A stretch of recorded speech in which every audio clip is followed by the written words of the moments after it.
নমস্কাৰ সকলোকে আৰু স্বাগতম জনাইছোঁ দিনটোৰ গুৰুত্বপূৰ্ণ কাৰেণ্ট এফেয়াৰ্ছসমূহৰ সৈতে এটা বেছিক টকশ্ব'লৈ। আমি আজি কাৰেণ্ট এফেয়াৰ্ছসমূহৰ লগতে যিসমূহ গুৰুত্বপূৰ্ণ প্ৰশ্ন আছে সেই প্ৰশ্নসমূহ আমি আজিৰ পৰা এড কৰিছোঁ। আমি সেইসমূহো কি কৰিম, প্ৰেক্টিছ কৰিম, ঠিক আছে। তো আমি আজি প্ৰথমটো কাৰেণ্ট এফেয়াৰ্ছলৈ আহিছোঁ। প্ৰথমটো হৈছে প্ৰধানমন্ত্ৰী মোদীয়ে ৰাইচিনা ডায়লগ উদ্বোধন কৰে। এই ৰাইচিনা ডায়লগ কি হয়, ক'ত হয়, কিয় হয়, সেই গোটেইখিনি কথা আমি আলোচনা কৰিম, ঠিক আছে।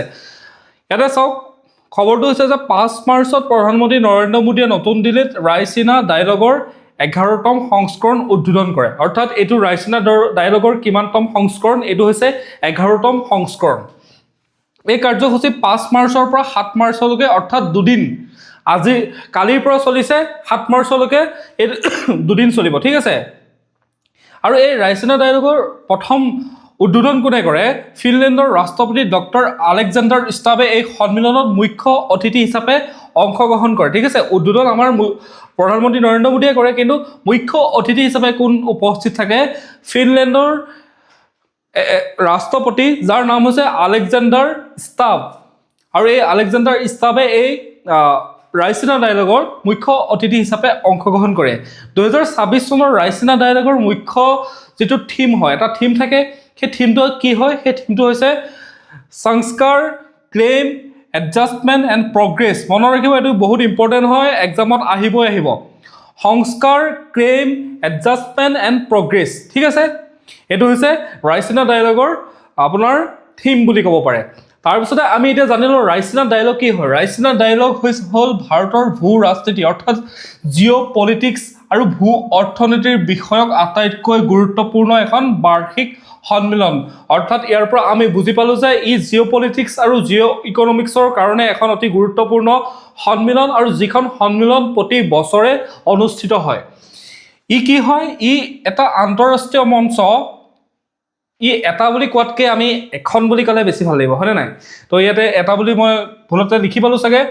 ই এখন আন্তঃৰাষ্ট্ৰীয় মঞ্চ য'ত বিশ্বৰ বিভিন্ন দেশৰ প্ৰতিনিধি, বিভিন্ন দেশসমূহৰ প্ৰতিনিধি আহে, বৈদেশিক মন্ত্ৰীসমূহ আহে, ফৰেইন মিনিষ্টাৰসমূহ আহে, ৰাষ্ট্ৰপ্ৰধানসমূহ আহে, ব্যৱসায়ী আহে, বিশেষজ্ঞসকল আহে, আৰু এইসকলে একলগ হৈ যিসমূহ গোলকীয় সমস্যা হয় সেই গোলকীয় সমস্যাসমূহৰ ওপৰত তেওঁলোকে কি কৰে?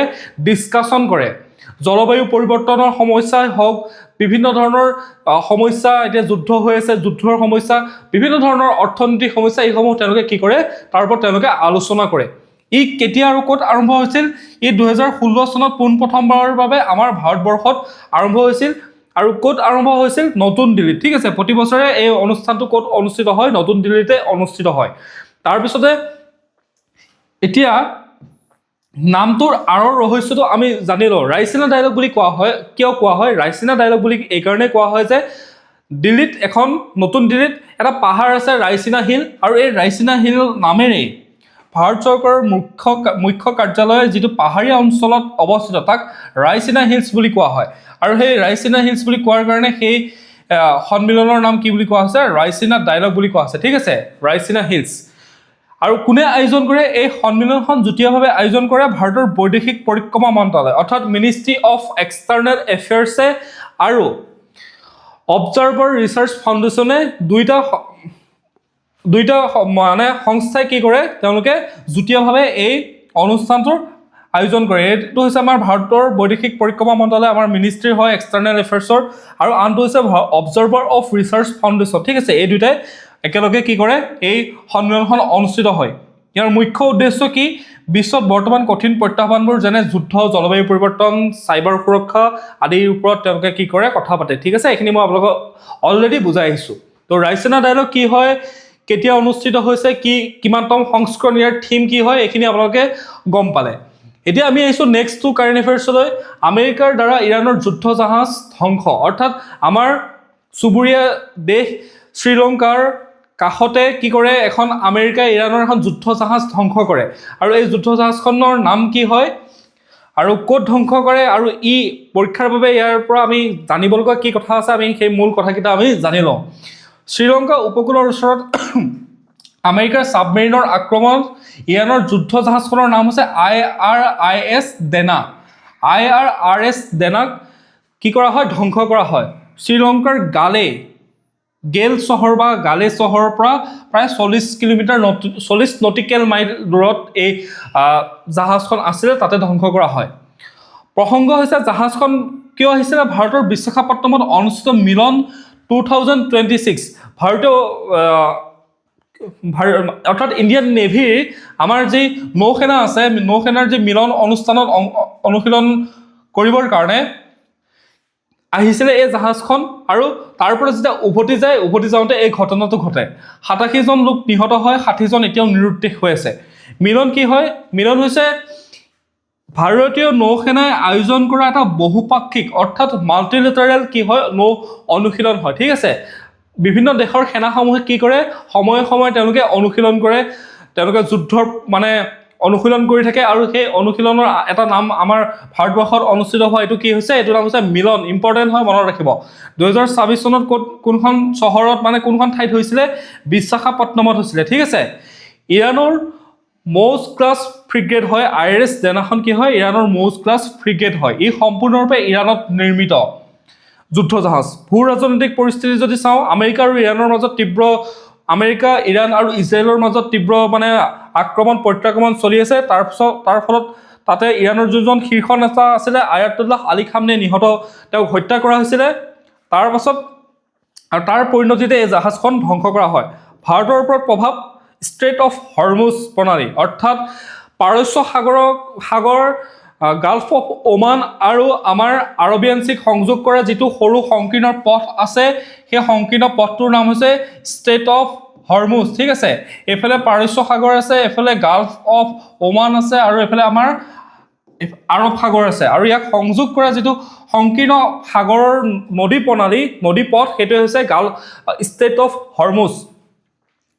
আৰু ষ্ট্ৰেইট অফ হৰমুজ আমাৰ কাৰণে বহুত বেছি ইম্পৰ্টেণ্ট, কাৰণ যিসমূহ গাল্ফ কাণ্ট্ৰি আছে, ওমান হওক বা আপোনাৰ বাকী ধৰি লওক ইৰাণ, ইৰাক, তাৰপিছতে কুৱেইট হওক বা চৌদি আৰৱ হওক, এই গোটেই দেশসমূহৰ পৰা লগত সংযোগ কৰিবৰ কাৰণে UAE হওক, এই দেশসমূহৰ লগত সংযোগ কৰিবৰ কাৰণে কি হয়, ষ্ট্ৰেইট অফ হৰমুজ আমাৰ কাৰণে বহুত বেছি ইম্পৰ্টেণ্ট হয়, ঠিক আছে।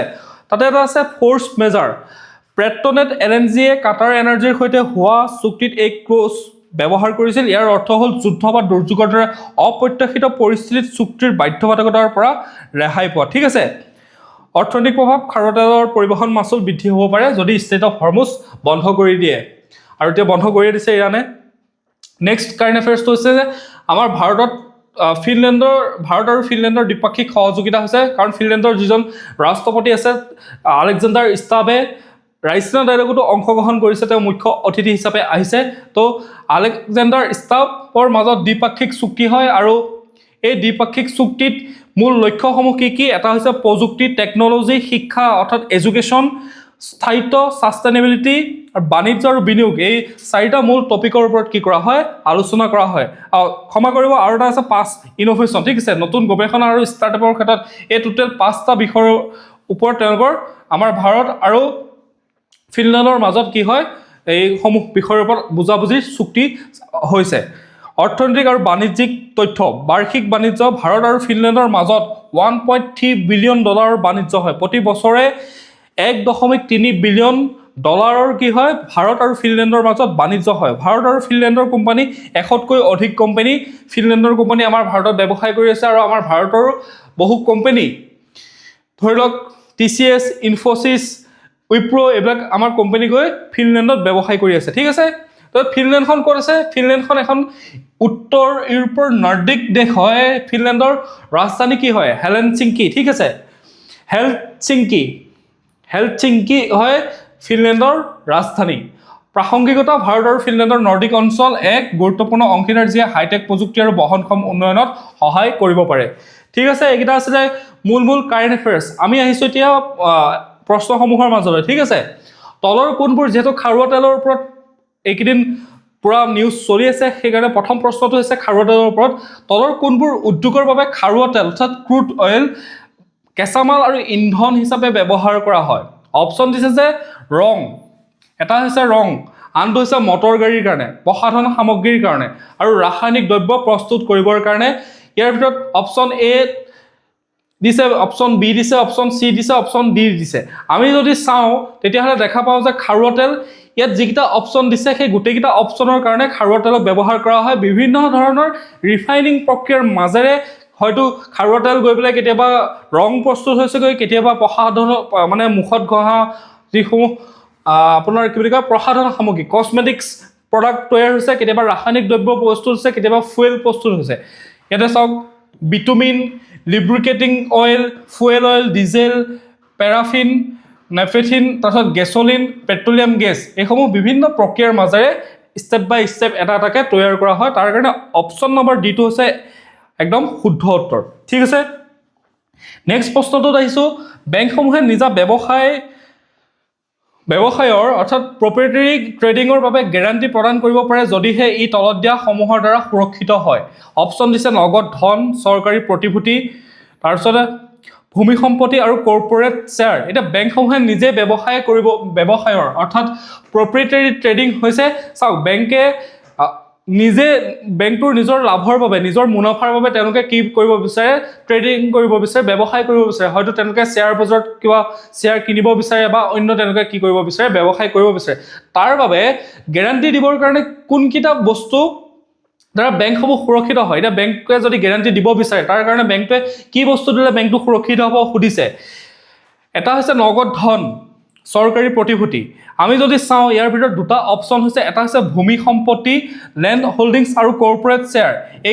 এই দুটা হৈছে আপোনাৰ কি হয়, ইয়াৰ দাম হয়তো কমিব পাৰে, দাম হয়তো বাঢ়িব পাৰে, কোনো ইয়াৰ চিয়ৰিটি নাই। কোনোবা এখন দাম কমি যাব, কোনোবা এখন দাম বাঢ়ি যাব। তাৰ ফলত কি হ'ব পাৰে, বেংক ক্ৰাপ্ট হৈ যাব পাৰে, বেংকটোৰ বহুত বেছি লোকচান হৈ যাব পাৰে। কিন্তু ইয়াৰ ভিতৰত যদি দুটা চাওঁ, এটা হৈছে নগদ ধন। নগদ ধন যদি থাকে, নগদ ধনৰ কেতিয়াও কি হৈ নাযায়, কমি নাযায় বা বাঢ়ি নাযায়। ঠিক আছে, নগদ ধন পইচাটো সদায় পইচা হৈ থাকিব। চৰকাৰী প্ৰতিভূতি অৰ্থাৎ গভৰ্ণমেণ্ট যদি কিবা বণ্ড আছে, গভৰ্ণমেণ্ট যদি চিকিউৰিটি আছে, চৰকাৰৰ কিবা বণ্ড যদি বেংকে ক্ষমা কৰিব, বেংকে যদি কিনিছে তেতিয়াহ'লে সেই বেংকটোৰ কি নহয়, লোকচান নহয়, বাকীকেইটা লোকচান হ'ব পাৰে। তাৰ কাৰণে অপশ্যন নম্বৰ A1 আৰু 2টো হৈছে শুদ্ধ। তাৰপিছত 3 নম্বৰ প্ৰশ্নটো হৈছে কাউণ্টাৰভেইলিং ডিউটি কাক বোলে? মুদ্ৰাৰ অৱমূল্যায়নৰ প্ৰভাৱ প্ৰতিহত কৰিবলৈ আৰোপ কৰা অতিৰিক্ত শুল্ক, ৰপ্তানি নিৰুৎসাহিত কৰিবলৈ ৰপ্তানি দেশে আৰোপ কৰা ৰপ্তানি কৰ, আন্তঃৰাষ্ট্ৰীয় বাণিজ্যৰ ভাৰসাম্য ৰক্ষাৰ বাবে ঘৰুৱা উৎপাদকৰ ওপৰত আৰোপ কৰা কৰ, বিদেশী চৰকাৰে সামগ্ৰীৰ ওপৰত দিয়া ৰাজসাহাৰ্যৰ অৰ্থাৎ ছাবচিডিৰ প্ৰভাৱ নোহোৱা কৰিবলৈ আমদানিকাৰীক দেশে আৰোপ কৰা আমদানি কৰ। এতিয়া কথাটো হ'ল যে প্ৰশ্নটোৱে কি কৈছে, কাউণ্টাৰভেইলিং ডিউটি কাক বোলে সুধিছে। কাউণ্টাৰভেইলিং ডিউটি মানে বুজি পাইছে নেকি? ধৰি লওক মই এটা চিম্পল উদাহৰণ দিছোঁ। মোৰ এই কলমটোৰ মই নিৰ্মাণ কৰোঁতে, এইটোতো খৰচ আছে, ইয়াক তৈয়াৰ কৰোঁতে, মেনুফেকচাৰ কৰোঁতে এই কলমটোৰ দাম হৈছে 10 টকা।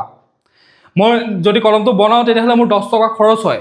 চৰকাৰে ক'লে যে তুমি 10 টকা খৰচ কৰিব নালাগে, তোমাক আমি ছাবচিডি দি আছোঁ, 5 টকাৰ ছাবচিডি দি আছোঁ। মোৰ কলমটোৰ দাম কিমান হৈ গ'ল? চৰকাৰে যদি 5 টকা ছাবচিডি দিয়ে, কলমটোৰ দাম আছিলে 10 টকা, চৰকাৰে ছাবচিডি যদি 5 টকা দিয়ে তেতিয়াহ'লে মোৰ এই কলমটোৰ মোক বনাওঁতে খৰচ হ'ল কিমান টকা? 5 টকা। এতিয়া মই যিহেতু খৰচ মোৰ কমিলে, তাৰ কাৰণে মই যদি এই সামগ্ৰীটো বাহিৰৰ দেশত বিক্ৰী কৰিবলৈ যাওঁ তেতিয়াহ'লে মই তাক অলপ কম দামতে বিক্ৰী কৰিব পাৰিম। 5 টকা খৰচ হৈছে, তো তাক মই নি পেলাই 6 টকাত বিক্ৰী কৰিব পাৰিম। ঠিক আছে, 6 টকাতে মই সেই সামগ্ৰীটো নি বাহিৰৰ দেশত বিক্ৰী কৰিব পাৰিম। এতিয়া সেই যোনখন দেশত বিক্ৰী কৰিম সেই দেশখনেওতো এই কলমটো নিৰ্মাণ কৰিছে, কিন্তু চৰকাৰে তেওঁলোকক ছাবচিডি দিয়া নাছিলে। তাৰ কাৰণে তেওঁলোকে কলমটো কিমান টকাত বিক্ৰী খৰচ হৈ আছিলে, তেওঁলোকৰ 10 টকাই খৰচ হৈ আছিলে। তেওঁলোকক চৰকাৰে ছাবচিডি দিয়া নাছিলে কাৰণে তেওঁলোকে 10 টকাই খৰচ কৰিব লগা আছে। মোক দিলে কাৰণে মই 5 টকাতে মোৰ কামটো হৈ গ'ল, 5 টকা মই চৰকাৰৰ পৰা পাই গ'লোঁ। তো তেওঁলোকে দেশত সেই কলমটো 11 টকাত বিক্ৰী কৰিব, 11 টকাত বিক্ৰী কৰিব। মই সেই কলমটো দি আছোঁ 6 টকাত, এজন কাষ্টমাৰক XYZ কোনোবা এজন কাষ্টমাৰক মই 6 টকাত কলমটো বিক্ৰী কৰি আছোঁ, আৰু সেই XYZ কাষ্টমাৰজনক সেই দেশখনেও কি কৰিছে, 11 টকাত বিক্ৰী কৰি আছে। তো কাষ্টমাৰে কোনটো কলম কিনিব? অবভিয়াছলি 6 টকা দামৰ কলমটো কিনিব। সেইকাৰণে চৰকাৰে কি কৰে যে যিসমূহ আমাৰ এতিয়া দেশত যদি তেনেকুৱা হয়, বেলেগ দেশৰ পৰা কিবা কম দামত চৰকাৰে ছাবচিডি দিছে, সেইকাৰণে বস্তুটো আহি ইয়াত কম দামত বিক্ৰী হৈছে, কিন্তু আমাৰ ইয়াত যিসকলে ব্যক্তিয়ে সেই বস্তুসমূহ নিৰ্মাণ কৰিছে তেওঁলোকক ধৰি লওক চৰকাৰে ছাবচিডি দিয়া নাই, সেইকাৰণে তেওঁলোকে কি কৰিব লগা হৈছে, বস্তুটো সেই যিমান দাম খৰচ হৈছে সেই দামতে কিনিব লগা হৈছে। তাৰ কাৰণে চৰকাৰে কি কৰে, বিদেশী চৰকাৰে সামগ্ৰীৰ ওপৰত দিয়া ৰাজসাহাৰ্যৰ ছাবচিডি প্ৰভাৱ নোহোৱা কৰিবলৈ আমদানি দেশে আৰোপ কৰা আমদানি কৰটো লগাই দিয়ে ঠিক আছে আমদানি দেশখনে যিমান টকাৰ কৰ লগাইছিলে আৰু সেই কৰটোকে তেওঁলোকে কি কৰি দিয়ে অৰ্থাৎ যিমান টকা তেওঁলোকে সাবসিডি দিছিলে সেই দেশখনে যিমান টকা সাবসিডি দিছিলে সেই সাবসিডি দিয়া কৰটো ক'ত লগাই দিয়ে মই যে সেই 6 টকাটো বেচিবলৈ নিছো তেওঁলোকে মোক যে চৰকাৰে 5 টকা কি দি আছিল সাবসিডি দি আছিল সেই 5% কি কৰি দিব অৰ্থাৎ মই সেই কলমটো গৈ পেলাই 11 টকাতে বেচিব লাগিব মোৰ কলমটোৰ মূল্য কিমান হৈ গ'ল গৈ 10 টকা হৈ গ'ল কাৰণ মই 5 টকাত বনাইছিলো হয় কিন্তু বেলেগ এখন দেশত যেতিয়া মই বিক্ৰী কৰিবলৈ লৈ গৈছো সেই দেশখনে মোৰ ওপৰত কাউন্টাৰ ভেলিং কিমান লগাই দিলে 5 টকা লগাই দিয়াৰ ফলত সেই দেশখনৰ বস্তুটো বিক্ৰী হ'ব মোৰ দেশখনৰ বস্তুটো বিক্ৰী হ'ব এইটোৱে হৈছে কাউন্টাৰ ভেলিং ডিউটি ঠিক আছে তাৰপিছতে আমি আহিছো নেক্সট প্ৰশ্নটোলৈ 4 নম্বৰ প্ৰশ্নটো হৈছে তলৰ উক্তিসমূহ বিবেচনা কৰা ভাৰতৰ আধাতকৈ অধিক এলএনজি আমদানি হৰমুজ প্ৰণালী অৰ্থাৎ ষ্টেট অফ হৰমুজৰ মাজেৰে আহে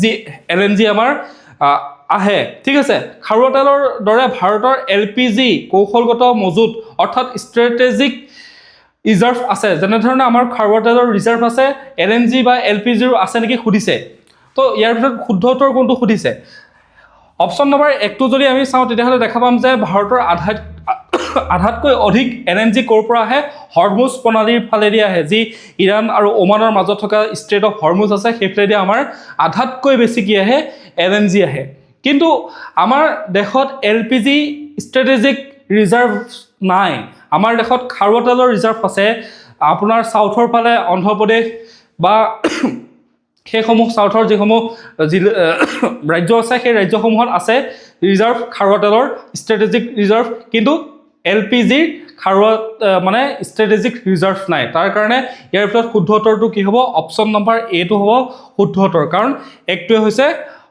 আটাইতকৈ বেছি শুদ্ধ তাৰপিছত আমি আহিছো 5 নম্বৰ প্ৰশ্নটোলৈ 5 নম্বৰ প্ৰশ্নটো হৈছে পৰিসংখ্যা আৰু কাৰ্যসূচী ৰূপায়ণ মন্ত্ৰালয়ে অক্টোবৰ ডিচেম্বৰ 2000 ক্ষমা কৰিব কাহ হৈ আছে অলপমান ডিস্টাৰ্ব মানে দি আছে তো কোন এডজাস্ট কৰি দিব অক্টোবৰ ডিচেম্বৰ 2025 ৰ বাবে জিডিপি তথ্য এটা নতুন ধাৰা অনুসৰি মুকলি কৰিব যাৰ ভিত্তি বৰ্ষ বেছ ইয়াৰ এটা লৈছে ঠিক আছে আগতে বেছ ইয়াৰ আছিল কিমান আছিল 2011-12 বেছ ইয়াৰ আছিল এটা এটা নতুন বেছ ইয়াৰ লৈছে জিডিপি ক্যালকুলেট কৰিবৰ কাৰণে সেই বেছ ইয়াৰটো কিমান খুদিছে অৰ্থাৎ বেছ ইয়াৰ মানে কি হয় এটা ভিত্তি বৰ্ষ অসমীয়াত যাক কোৱা হয় ভিত্তি বৰ্ষ আমি এটা সামগ্ৰীৰ দাম নিৰ্ধাৰণ কৰিবৰ কাৰণে বা উৎপাদন কিমান আছে সেইবোৰ জানিবৰ কাৰণে আমি আগৰ এটা বছৰক আমি কি কৰিব লাগিব কম্পেয়াৰ কৰিব লাগিব ঠিক আছে এতিয়া যদি মই এটা কথা কওঁ মোৰ এই ডিজিটেল বোৰ্ডখন মই আজি কিনিবলৈ গৈছো আজি কিনিবলৈ যোৱাৰ ফলত মই সেই দোকানখনত বা মই নিজে চাব লাগিব যে এই ডিজিটেল বোৰ্ডখন আগৰ বস্তুখিনিতকে উন্নত হয় নে নহয় মই ইয়াক যদি কম্পেয়াৰ কৰিব লগা হয় তেতিয়াহ'লে মই ইয়াৰ সেই ডিজিটেল বোৰ্ডৰ বেলেগ ডিজিটেল বোৰ্ডবোৰ চাব লাগিব বা মই আগৰ পুৰণি ডিজিটেল বোৰ্ড চাব লাগিব যে সেই যেতিয়া আপোনাক দোকানীজনে কৈ দিব এখন বহুত ভাল ডিজিটেল বোৰ্ড আপুনি এখন লওক এখনত অমুক ফেচিলিটি আছে এইখিনি সুবিধা পাব আপুনি তাৰ কাৰণে মই কি কৰিব লাগিব মই আগৰ পুৰণা ডিজিটেল বোৰ্ডৰ কথাবোৰটো মই জানিবলৈ যে আগৰ পুৰণা ডিজিটেল বোৰ্ডত এনেকুৱা ধৰণৰ ফেচিলিটি আছে আৰু এখনত সঁচাই এইখিনি আপগ্ৰেড কৰিছে নে নাই তেতিয়াহে আমি কি কৰিব পাৰিম কম্পেয়াৰ কৰিব পাৰিম ঠিক সেইদৰে আমাৰ জিডিপি ক্যালকুলেট কৰিবৰ কাৰণে এটা বেছ ইয়াৰ লাগে যে 2020 চনটোৰ ওপৰত যদি আমি ভিত্তি কৰি লওঁ তেতিয়াহ'লে আমি তাৰ ওপৰত বেছ কৰি পেলাই 2026 চনত আমাৰ জিডিপি কিমান ডেভেলপ হ'ল বা 2025 চনত আমাৰ জিডিপি কিমান ডেভেলপ হ'ল বস্তু কিমান উৎপাদন হৈছে তাক কৰিবৰ কাৰণে যেটো আমাক বৰ্ষ লাগে হেতুকে কি বুলি কোৱা হয় বেছ ইয়াৰ বুলি কোৱা হয় আৰু এবাৰ বেছ ইয়াৰ কিমান হৈছে 2022-23 ঠিক আছে 2022-23 বৰ্ষটোক চৰকাৰে আমাৰ ভাৰত চৰকাৰে কি কৰিছে বেছ ইয়াৰ হিচাপে লৈছে তো আজিৰ মূল প্ৰশ্ন আৰু কাৰেণ্ট এফেয়াৰ্ছসমূহ ইমানে আছিলে তো পৰৱৰ্তী ভিডিঅ'ত লগ পাইছো আপোনালোকে চেনেলটো সাবস্ক্ৰাইব কৰি ল'বলৈ নাপাহৰিব ধন্যবাদ